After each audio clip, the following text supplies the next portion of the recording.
ndakafonerwa kumba kuma9 zvikanzi moto watanga kubvira kumusika kana muri padhuze manyai ndobva tamhanya tichisvika kuno kumapast 10 takasvika moto wasangana kubva kuchicken slice umwe uchibva nekuhostel saka takashemuka nekuti tipinde hatina kukwanisa kupinda nekuti utsi hwacho hwanga hwakanyanya asi tombozotoita sei ameno sekufunga kwenyu hurumende ingakubatsirei sei?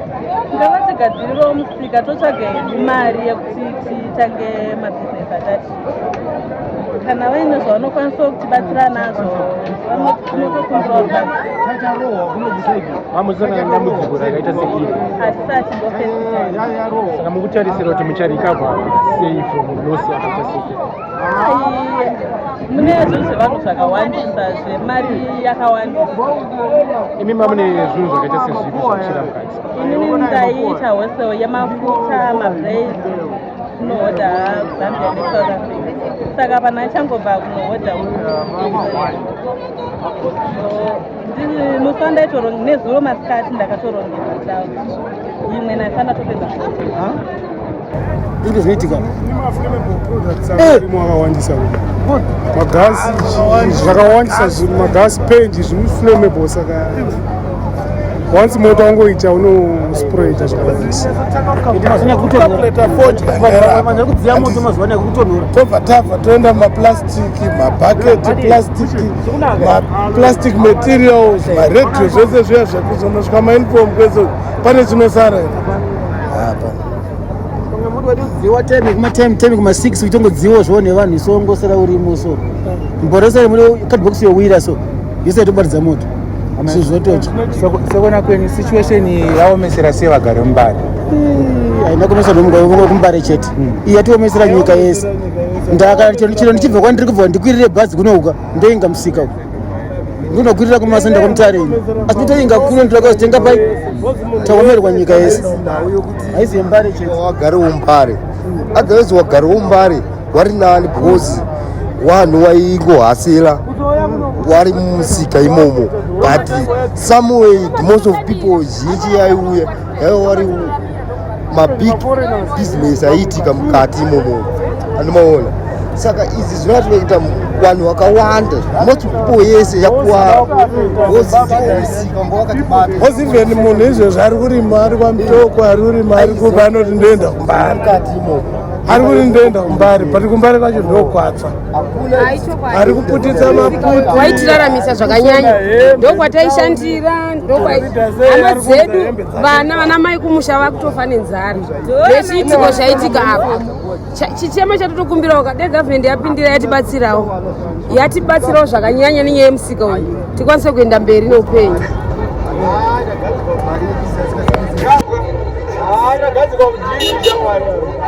muchema mune zvinhu zvenyu zvakatsvenga mamuine mapepsi anga arimo mukati nemakretse emaoni nemabhodhoro anga ari pamusoro saka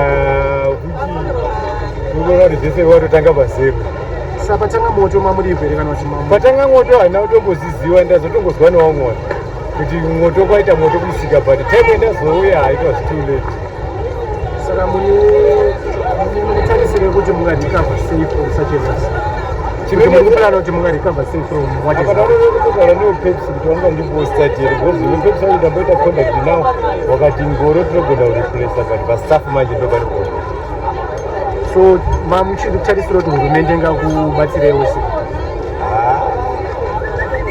ndongotarisira dhiritmu yekuti semunhu ari kurarama hand to mouth madrinks kuita 2 grace 3 grace ndo paine uiritarisira kuti profit inge iripo but end of the day kana panaiwo urimuka usina chinhu makambotsangana nedambudziko rakadai ndokwekutanga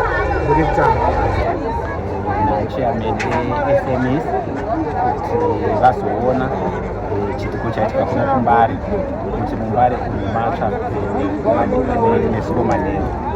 So the SMEs chairman and the mayor, who is also a member of the SMEs committee, they come here to see for themselves what happened and also to assess the level of damage so that when they sit in their respective committee, they will make a resolution on what should be done as we try to work towards modernize our SMEs market. So with me here, I am the deputy mayor, chairperson of SMEs committee, Councillor Mbare. Are there any investigations that are underway of what caused the fire? I think an official statement will be given by our public relations. Isus Kambuya as a committee, which Akambana SMEs committee. So an official statement will be given by our public relations team. Situation yatinorarama nayo yakaoma. Ine vana vari kumusha vasisi vangu vakasiva ndaitovachengeta kumusika iyoyo ndarwadziwa zvisingaita apo ndine mwana chirema futi vateizva zvinotimira mushandi tike zvinozvatitorina kana pekutangira nani changobva kunohodha.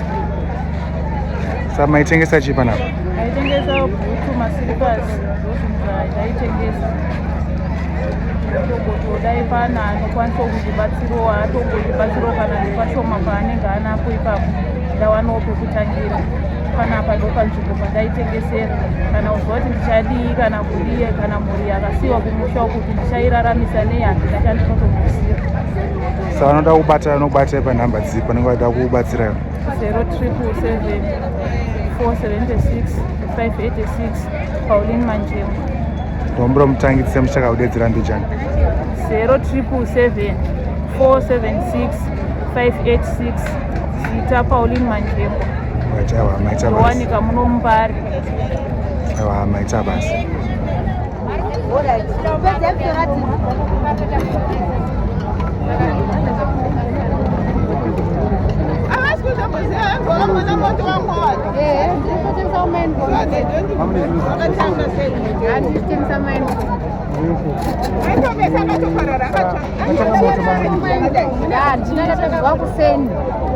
Moto wakatanga madeko ndakazoti makuseni ndopanozodwa kuti mafoni kakushaya foni yangu yakaisina moto pamiri wakuseni sina foni yangu haitorina moto akwanisa kubatana Saka mama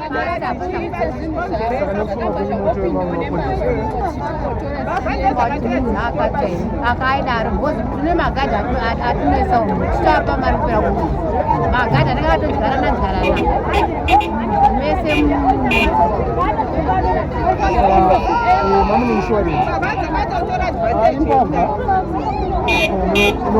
unotarisira kuti hurumende ingakubatsira kumbira kutobatsira because hatape kutombotangira ndikabatsira mari dzinogatosiramo maloka emomarinani pane 100 nganda ndakatosiya munhu mune mamaranda anga ari kuma1 ese asiramo hana kutombotangira kana aisikumbira kuti hurumende yacho vatongotibatsira because hatape kutombotangira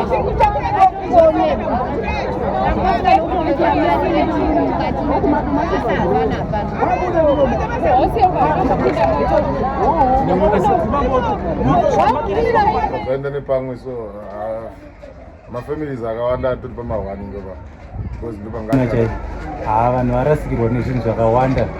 Sisi tange talakiwo kuti sisi tenge tiri kumhiri kwerodhi asi zvinhu zvese zvaparara Mbare, masaga nenge vachitengesa masaga, matemba, zvese hapana chasara mukati mumusika, zvese zvaparara zvese, kuti haidambudziko chaiko. Vanhu varasikirwa nezvinhu zvakawandisa zvisingaiti, vanhu varasikirwa.